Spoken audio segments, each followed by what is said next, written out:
How much money do you want to spend on a TCG? Hey, my name is Alex. Welcome to the Fabled Academy.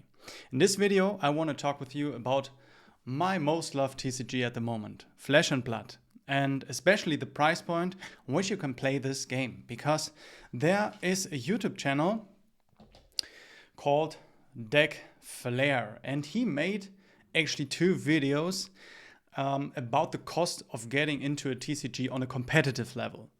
This is very important, right? This small world competitive. And that is what we will talk about in this video. How much money do you actually need to get into Flesh and Blood? And how does it look like from the outside? And that is why I want to talk with you about this, because I am a local Armory player. I am not a player that is wanting to win the World Championship. But if a new player comes to Flesh and Blood and looks at it from the outside, he basically looks at the average cost from those tournaments that, the competitive players are playing in. Or maybe he is a local Armory player and he just wants to get into the game and looks up the prices of the decks. And that is exactly what Deck Flair is talking about in these two videos.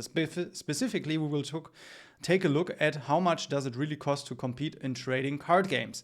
Because there he compares 11 different trading card games, and Flesh and Blood is actually the second most expensive TCG. He does multiple comparisons between, and we will take a look at a few of those and then take a deeper look into Flesh and Blood and why it is so important, to actually talk about this. Not only like when you are a new player and looking at this, but also when you are an existing player and you are really thinking that Flesh and Blood is not that expensive. And there are, I think, points to people saying that Flesh and Blood is not expensive, but I think there are certain points where surely you can see that Flesh and Blood is a quite expensive game. And that is exactly the questions that we will cover in this video. So let's jump into the first comparison here made by Deck Flair. Shout out actually to Deck Flair. I think these videos are really amazing. And I think, these videos are also very important for people to compare TCGs and get the right TCG for them, because not every TCG is for every player. And I think it is very nice that we have that many different TCGs, because that means there is a TCG for everyone out there. That means only because I love Flesh and Blood doesn't mean that you need to love Flesh and Blood, right? So the first comparison here is rank based on average price. So Flesh and Blood's average price here in this video made by Deck Flair is $746. That's the average price, right? Then he compares the cheapest deck. And the cheapest deck, Flesh and Blood, is also on the second place, because the cheapest deck in Flesh and Blood is, by his comparison 4 months ago, the Dash deck with $450. Then we are looking at the biggest gap between the deck prices. So the biggest gap between the smallest amount of money that you need to spend and then the highest amount of money that you can spend. And Flesh and Blood is actually here on the third place, with Dash being around €450 and New being around $1,100. So there's a gap between €6,000 and €600. That is basically a very important table for me to look at here, because when you are saying Flesh and Blood is not that expensive, does that mean that a competitive player, keep that in mind, I'm not talking about those Armory players who are wanting to get a deck for €100. I'm talking about those competitive players who are wanting to compete at the high level stakes, at nationals, callings, and so on. Then you basically need to look at these prices. You can't really come up with only a KO Armory deck and throw in 3 10 packings and then you're good to go. You basically have to evaluate these prices on these lists, right? So the biggest gap here for Flesh and Blood is $660 in this comparison specifically. And that means that basically when you're wanting to switch decks, and that is the thing that the most competitive players are doing a lot, right? There are players who are focusing on one specific deck. That is possible too, keep that in mind. But maybe you want to switch things up, or your current deck got, crushed by the ban list, or you're just wanting to get the best deck for the next tournament, right? I know a lot of competitive players, and keep that in mind. I talked to, maybe even over 100 competitive players in Flesh and Blood, making even interviews on this channel. And most of them that I talk to are either specializing on it, but the other ones that I'm talking to are having all of the cards, so they can choose the right deck for the right tournament. And some of them even switch decks very, very shortly before the tournament. So they have both decks or 3 decks even with them, and then they choose it just right before the tournament. So that is why this big gap is so important for new competitive players coming in, because they need to see like, okay, maybe I don't only want to get 1 deck, but maybe 2 decks. And then they know, yeah, this gap is something to look at. Keep in mind, though, we will talk about staples in Flesh and Blood. And we will also talk about those Fabled and Legendary cards. Specifically, though, the Legendaries, because those are making quite a big chunk of those money up. And there is a fair point to Flesh and Blood. We will talk about this with the staples. We all know that, right? You can switch these staples between the decks because you can play generics in Flesh and Blood. But let's come to the overall comparison here at the end. The final score. And there, Flesh and Blood sits at the 2nd place. So Flesh and Blood is basically the 2nd most expensive TCG out there when you want to compete at the highest level. Keep that in mind. Yeah, I can't talk about this more often. We are not talking about a casual coming in or an Armory player that just wants to play for fun at the Armory. Those players don't really need to spend 700 euros. I know a lot of Armory players though that's spending a lot of money on these decks, even though they are just competing at an Armory level. So why is that so important, talking about this competitive side here? Because actually Flesh and Blood is a highly competitive TCG, and I even made a video about it because players are labeling Flesh and Blood the most competitive TCG in the world. And so if you want to be part of that most competitive TCG in the world, basically you know the price point when looking at Deck Flair's video. And also there is a payoff, right? If you have the best deck for the tournament, or you are a really competitive player with only 1 deck and you are finding a niche where you can jump in, that happened, right? We saw it at the Pro Tour this year in Amsterdam. I can't remember the name actually, but a player won that tournament on Oziri, which was not on the radar for most people, and he was able, to get around that meta, so to say. But keep in mind, like, Oziri was also an assassin, and Nu was in that meta, and Nu was a top competing deck, which was also an assassin deck. I think that is pretty important to mention here. Let's talk about that competitive topic here for a second, because when I'm talking about Armory levels, right, this is the tier 1 level with Armory events on your local tournaments, and then climbing up, there's the Road to Nationals ProQuest season, the National season with the callings, and then the biggest tier here, the tier 4, is the World Championship with the Pro Tour, where you actually can win this big prize money. And also, some people see it like that, that's an investment in their decks, and that they can maybe get a payoff by competing in these high stakes tournaments. But when you're an Armory player, you're not really thinking about it like that, right? You're just competing at an Armory, maybe just for fun, and so you don't need to spend 1,000 euros on your deck. But where you can actually look up those decks, I think 2 very important parts to mention here are the Fab TCG site themselves. You can just go to events, and then there are the deck lists, and then you can see basically the recent high topping decks, like here from the Battle Hardened in Stockholm recently, which we will take as an example here in this video.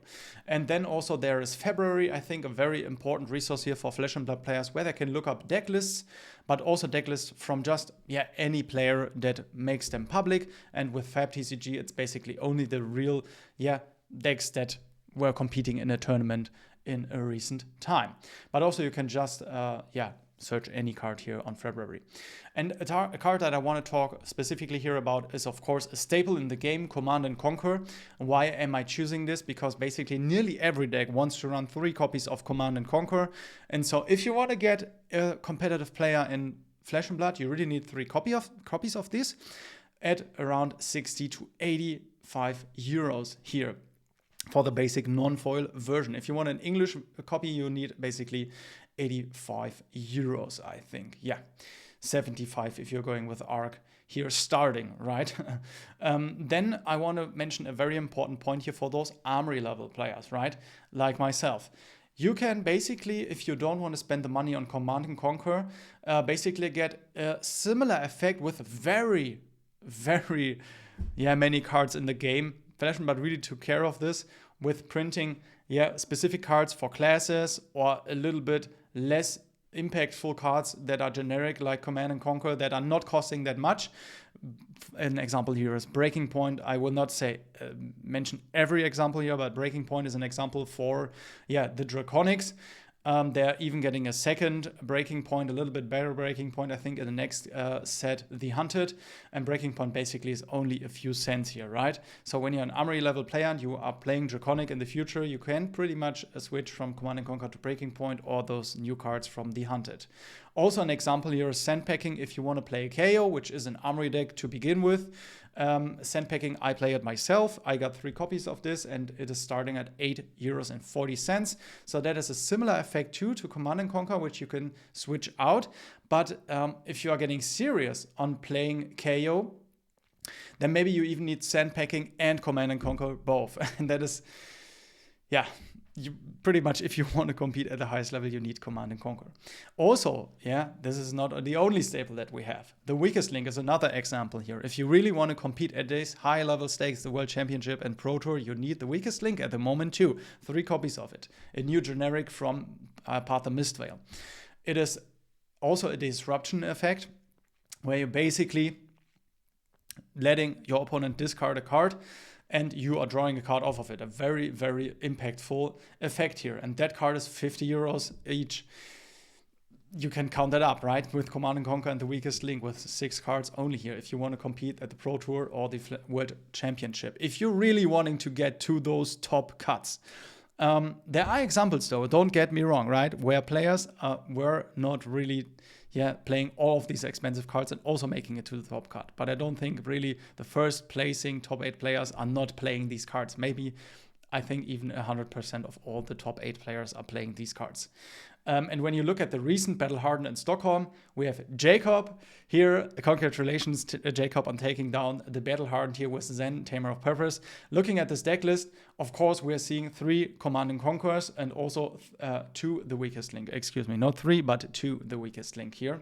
Also, in addition to that, of course, he needs to run 3 legendary equipments that traverse the universe, 12 Petal Kasaya and Tiger Stripe Shuko, which are not €100 each, but it is counting up here. So you can kind of see where those average prices and high cost prices of the deck comparison made by Deck Flair are coming from here, even with these recent examples. Like I said, he was making this comparison 4 months ago, but even with this recent Battle Hardened Stockholm, it is showing that prices are up, right? Also with making KO here as an example, because that is an Armory deck for the beginners. I'm playing KO myself. I'm not playing all of these expensive cards that are being played here by Hugi. I'm hoping I'm pronouncing your name right here, who's making it to the 3rd place here with KO Armed and Dangerous. So it is basically possible to pick up an Armory deck KO and get a good deck out of it. But you need to, basically buy Apex Bonebreaker, Crown of Providence, Gambler's Grove is a Majestic, okay. Savage Sash is included in the Armory deck. That's not an expensive card, but you also need Scabskin Lasers and Scolding Flashback. All legendaries that are coming to count up to the amount of money that you need. Also a staple here, Amnesia, not really that much of an expensive staple, but also a very good Majestic. I think that is also to mention here, but like you see, 3 the weakest link, 3 Command and Conquer, 2 Enlightened Strike even, adding up to the deck count. Erase Phase, of course, Majestic, that is I think 10 or 15 euros at the moment. So do you see 2 Sandpacking here? And you see that these deck counts are coming up, right? With all of these legendary equipments that you need to buy. But of course, also coming to Crown of Providence for a second here. We have a lot of choices in head and chest pieces at the moment, but that also means that maybe you need to have multiple of these legendaries to choose in between the matchups that you're playing against, because Crown of Providence will not be good against every deck. Maybe for some decks you need Scrawling Flashback, for some decks you need Crown of Providence. So you see, maybe you even need to buy multiple legendaries. Even though the KO Armory deck is pretty cheap to begin with, I think when you're wanting to go to the World Championship with KO or even just a Battle Hardened like we saw it, and maybe want to get to the top 8, you need to spend the money. Savage Sash though, making it clear here, Flesh and Blood is working on this and they are doing a great job in my basically, in my opinion, that they are bringing out cheaper counterparts to Tunic or Crown of Providence and so on, because Tunic was talked about a lot in the past, right? And so they are really countering those problems. Let me talk about also those chess pieces a little bit. There are so many chess pieces out there that you can choose. Some are more expensive than the others, but most of them are really class specific, and some are even better than Tunic, and yeah, that's a good reason here. Also, when the meta comes, right, cards can spike up in price, like Flame Scale Furnace is a good example here with the Hunted Draconic meta coming up.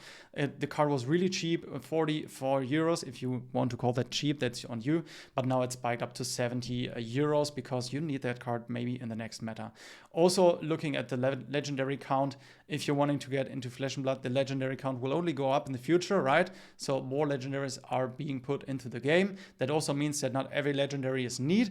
So you can maybe get, when you begin the game, a cheaper deck and a cheaper legendary. But if you want to see an example here with Amri deck Jaw Vitridi, for example, a new deck that was just introduced, and cards for him also spiked, right? That's clear. If cards that were cheaper before because they weren't played, like Coronal Peak or Stalagmite Bastion of Isenloft, and now you need them for Jarl, and a lot of players want to get them, the cards are spiking, right? Even though they were like 30 euros only a month ago. Okay, guys, I think that's my point here. I hope you enjoyed the video. Comment down below your opinion on the cost of Flesh and Blood. Like I said, really love Flesh and Blood. I think if you only want to play it at the Armory level, it is really cheap. Also, if you're just like me, are going to a casual event, that's okay. But I'm also going to the Calling. I'm also playing my cheaper KO deck there, but I know that I not will be the winner of the event, right? That's not my goal. Okay, guys, I hope you enjoyed it, and we see us in the next video.